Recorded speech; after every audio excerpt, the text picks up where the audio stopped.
मित्रांनो, माझं नाव राम लोकरे आहे आणि मी तुमचं स्वागत करत आहे माझ्या यूट्यूब चॅनलवर. आज आपण AWS डाटा इंजिनियर बनण्यासाठी कंप्लीट रोड मॅप पाहणार आहोत. जर तुम्ही फ्रेशर असाल, IT बॅकग्राऊंड नसाल तरी चालेल. हा रोड मॅप तुम्हाला स्टेप बाय स्टेप गाईड करेल. आपण पायथॉन पासून सुरू करून SQL, PySpark आणि AWS टूल पर्यंत सगळं शिकणार आहोत आणि शेवटी तुम्ही एक कंप्लीट डेटा पाईपलाईन बनवू शकता. तर सुरुवात करूया आपण पायथॉन पासून. ओके,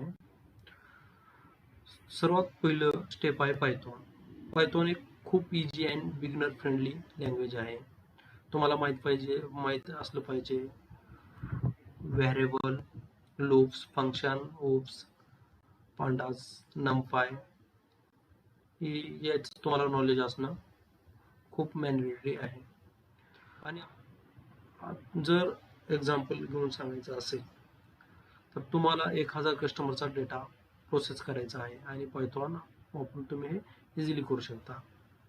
यानंतर ओप्स कन्सेप्ट शिका. क्लास काय आहे, ऑब्जेक्ट डेटा ॲनालिसिससाठी पांडास आणि नमपायचा इम्पॉर्टन्स आहे. त्यानंतर येतं SQL आणि SQL साठी बोलायचं असेल तर डेटा इंजिनियरसाठी SQL हा बॅकबोन आहे. आपण डेटाबेसमधून डेटा काढण्यासाठी SQLचा वापर करतो. तुम्हाला शिकावं लागेल सिलेक्ट, इन्सर्ट, डिलीट, अपडेट. सिलेक्टचा वापर डेटा रिट्राईव्ह करण्यासाठी होतो. इन्सर्टचा वापर डेटा ॲड करण्यासाठी होतो. अपडेटचा वापर हा आपण करतो डेटा चेंज करण्यासाठी. समजा ॲमेझॉनमधील लाखो ऑर्डर आहेत. आपल्याला लास्ट मंथ सेल्स काढायचे आहे. आपण SQL क्वेरी वापरतो. जॉइन खूप इम्पॉर्टंट पार्ट आहे. मल्टिपल टेबल कंबाईन करण्यासाठी आपण जॉइन वापरतो आणि हे इंटरव्ह्यूमध्ये क्वेश्चन नक्की विचारले जातात. त्यानंतर येतो पार्ट हा पायस्पार्कचा. पायस्पार्क बद्दल बोलायचं असेल तर जेव्हा डेटा खूप मोठा होतो, लाखो नाही तर कोट्यावधी रेकॉर्ड्स मध्ये होतो, तेव्हा SQL पुरेसा नसतो. येथे पायस्पार्क वापरला जातो. पायस्पार्क आपल्याला डिस्ट्रीब्युटेड सिस्टीममध्ये डेटा प्रोसेस करायला मदत करतो.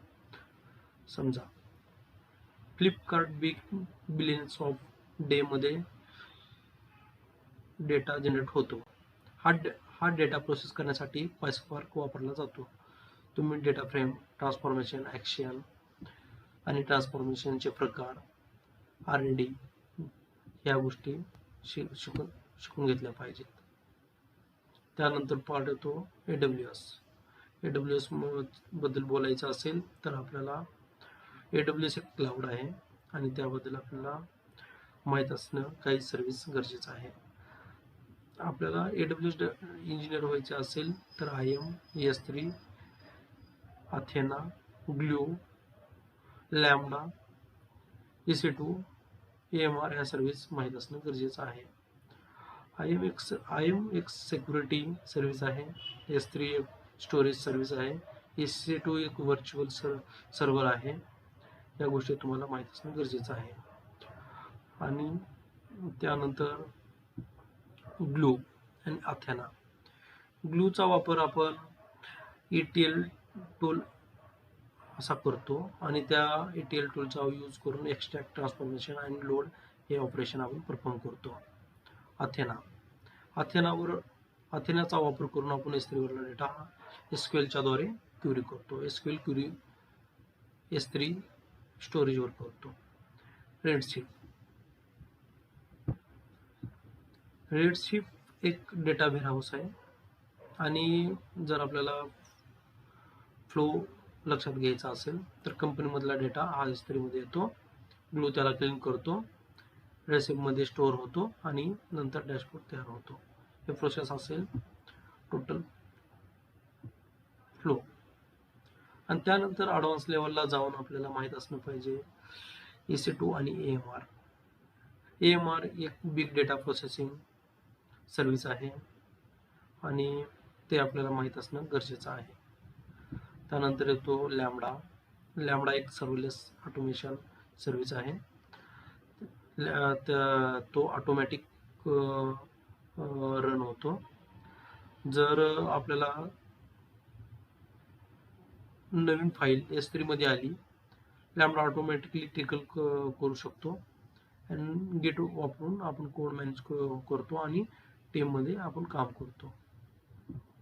या जसं मी बोललो, गेट वापरून आपण टीम मध्ये काम करतो. आणि आपल्याला आपला फायनल गोल आहे एंड टू एंड पाइपलाइन बनवणे, data S3 glue redshift dashboard हा फ्लो समजून घेणे. त्याच्यानंतर एक तो प्रोसेस होतो आणि त्याच्यानंतर बिझनेस रिपोर्ट तयार होतात.